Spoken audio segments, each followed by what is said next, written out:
안녕하세요. 실시간 검색어 김은별 기자입니다. 실시간 검색어에서는 주요 뉴스를 한눈에 보여주는 뉴스통 검색어 8가지를 보여드립니다. 오늘의 검색어부터 살펴보시죠. 이렇게 8위부터 1위까지 올라와 있는데요. 8위에 비행기 추락 올라와 있습니다. 어제였죠. 현지 시간 10일 케냐 나이로비 공항으로 향하던 에티오피아 항공기가 추락했습니다. 그에 따라서 타고 있던 승객과 승무원을 포함해 총 157명이 숨지는 안타까운 사고가 있었습니다. 7위에는 양정철 민주연구원장 올라와 있습니다. 기사와 함께 살펴보시죠.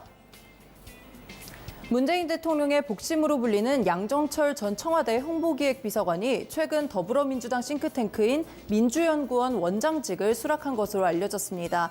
어제 민주당 관계자 및 정치권 등에 따르면 이해찬 대표가 지난 1월 중순 양 전 비서관에게 민주연구원 원장직을 권유했는데요.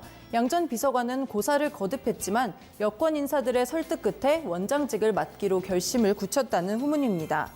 이 양 전 비서관은 노무현 정부 청와대 비서관을 지냈는데요. 지난 2011년 문 대통령의 자서전 운명을 기획했으며 현실 정치와 거리를 두던 문 대통령의 정계 입문에 결정적인 역할을 했습니다. 지난 대선 승리 이후에 청와대 홍보수석, 인사수석, 또 정무수석 등 요직에 거론이 됐었는데요. 비선 실세 논란을 원천 봉쇄하기 위해서 정치권과 거리를 두었습니다.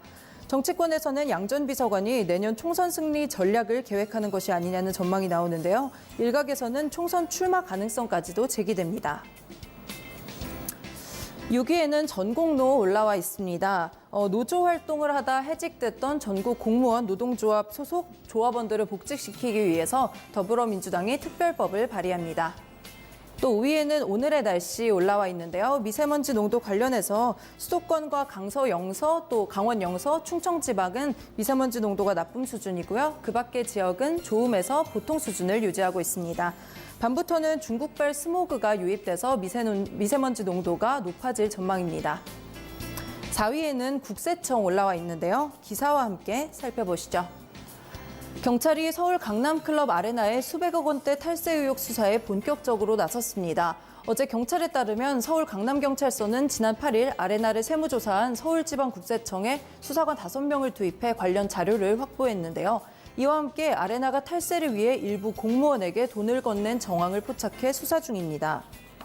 또 앞서 경찰은 서울국세청이 고발한 아레나의 탈세 의혹을 수사하며 클럽 실제 소유주면서 탈세 주범으로 지목된 강모 씨 및 관련자 7명을 입건해 조사했는데요. 경찰이 수사 확대를 위해 아레나 탈세에 대해 협조를 요청했지만 국세청이 응하지 않은 것으로 알려졌습니다.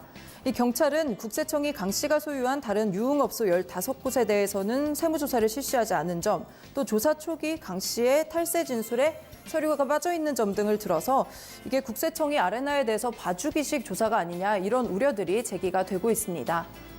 다음 검색어 살펴보실게요. 문동환 목사 올라와 있습니다. 민주화 운동의 대부라고 불리는 문동환 목사가 지난 9일 98세의 나이로 별세했습니다. 정치권에서는 애도의 물결과 또 조문 행렬이 이어지고 있다고 합니다. 2위에는 아까와 마찬가지 이유로 에티오피아 올라와 있고요. 마지막으로 1위 기사와 함께 살펴보시겠습니다. 자유한국당의 정당 지지율이 3주 연속 상승하며 국정농단 사태가 본격화하기 직전인 2016년 10월 2주차 이후 2년 5개월 만에 처음으로 30%를 넘어섰습니다. 이런 한국당의 상승세는 지난달 27일 있었던 전당대회 효과가 이어졌기 때문으로 분석되는데요.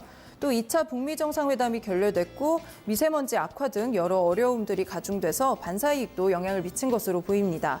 또 문 대통령의 국정수행 지지율은 전주보다 3.1%포인트 내린 46.3%를 기록했습니다. 부정평가는 2.4%포인트 오른 46.8%로 긍정평가를 넘어섰습니다.